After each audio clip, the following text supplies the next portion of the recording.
Hey guys, welcome back to another video. It's your football philosopher with another one. I want to thank everyone for their support so far. Really appreciate it. If you subscribe, like, comment, or share my content, it gives me obviously motivation to release more videos and share more of my football experience and my knowledge with you. Also, if you haven't checked out my last video where I talk about when to pressure or when to press, you can do that by clicking on the link to the side. In this video, however, I will be talking about when to make substitutions and when not to make substitutions. Also, I will ask you a question at the end of this video.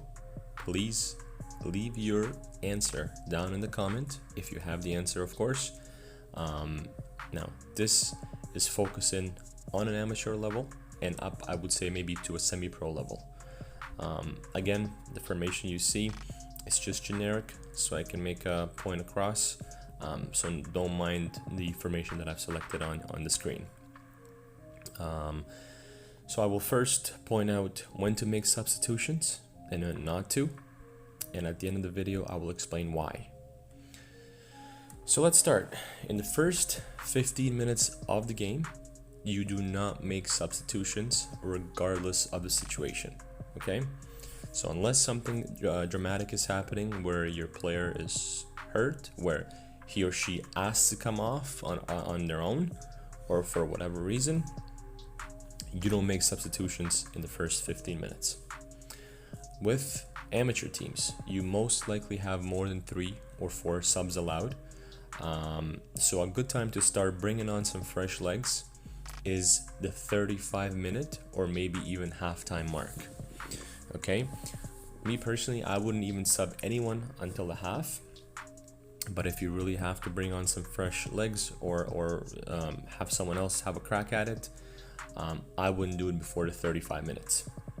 Okay, if the caliber is a little higher and you are somewhat close to a semi-pro level, then nothing before half should be done. Okay, also you normally don't sub more than 1 player at once. Okay, now your second, third, fourth, and fifth sub should come in the following sequence. So 45-minute, 55-minute, 65-minute, and 75-minute. But remember, every game is obviously different. This is if everything is smooth and according to the plan. Okay. The players that are preferably to be subbed are mostly your forwards, your wingers, and your fullbacks. The playmaker, okay, which is your most of the time best player on the team, you do not sub off ever. Okay, your goalie, you do not sub off ever. Okay, so now we will get into the why and why not. Okay, so why not sub in the first 15 minutes? Okay, so this is the time, this is the crucial time for players to get into the momentum, so get the momentum going, get into a rhythm. And if you have ever played, sometimes you know that you don't touch the ball or maybe once or twice in the first 10 minutes. So it all depends on the situation.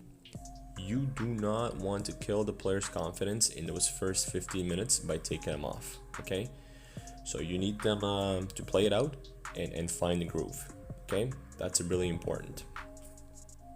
So why should your first sub be around the 35 minutes or the halftime mark? Okay, so that's usually a good amount of time to see and feel out the situation, who is performing well and who isn't. Sometimes you don't even have to bring anyone off or put anyone new on.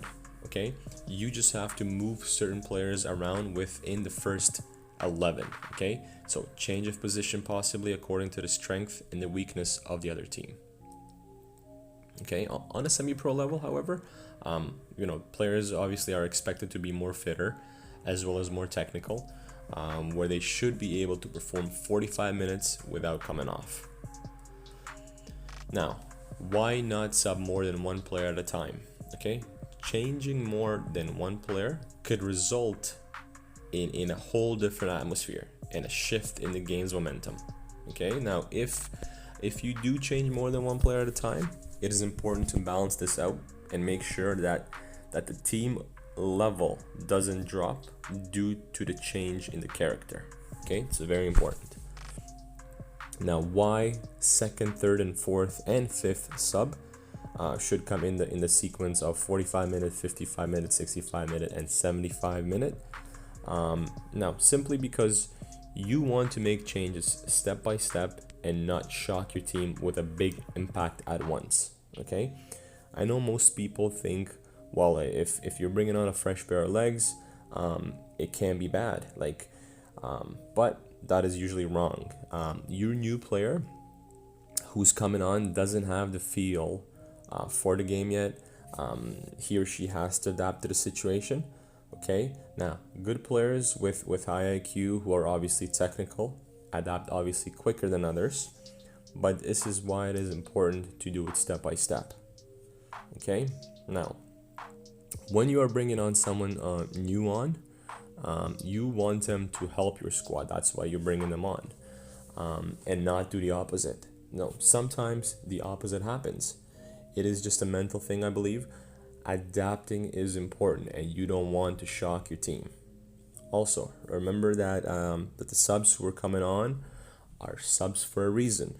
So usually, your best 11 start the game. Now, why are these players preferably subbed off over others? So when I talked about that, most of the time you sub off, your wingers, forwards, fullbacks. Why are they subbed off over the others?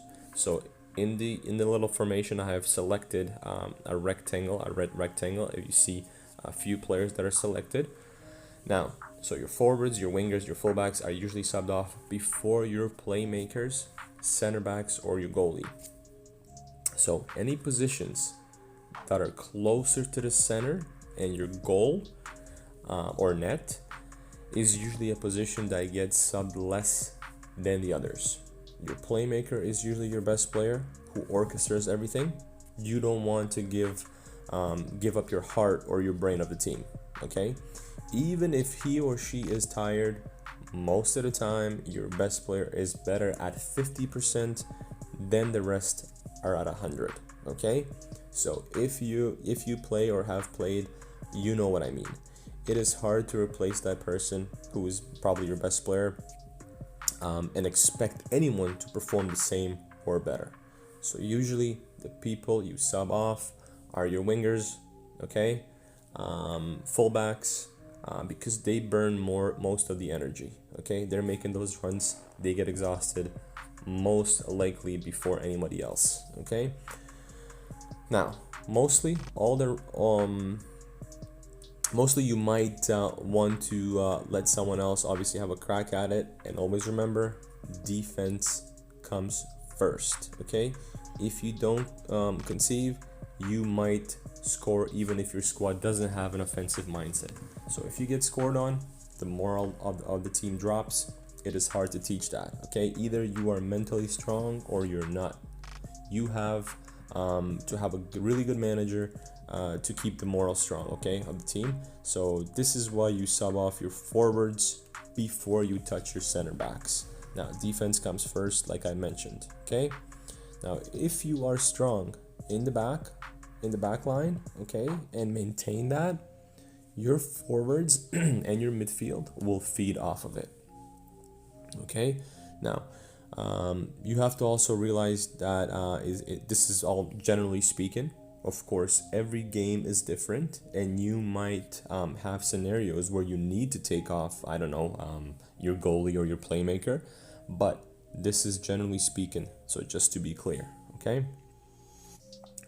now my question to you, okay, now as a player who plays a 90-minute game, amateur, semi-pro, or even a pro level, okay, how long do you think an average player spends with the ball during the whole game? So how long does he or she spend with the ball during the 90 minutes? Okay, if you have the answer or you think you have the answer, comment your answer down below in the comment section. Okay, now I hope this video helped somebody. Okay, Feel free to obviously share, like, comment. It gives me motivation to release more and share my knowledge and experience with you. That's all in this one, guys. Okay, till another one. Cheers.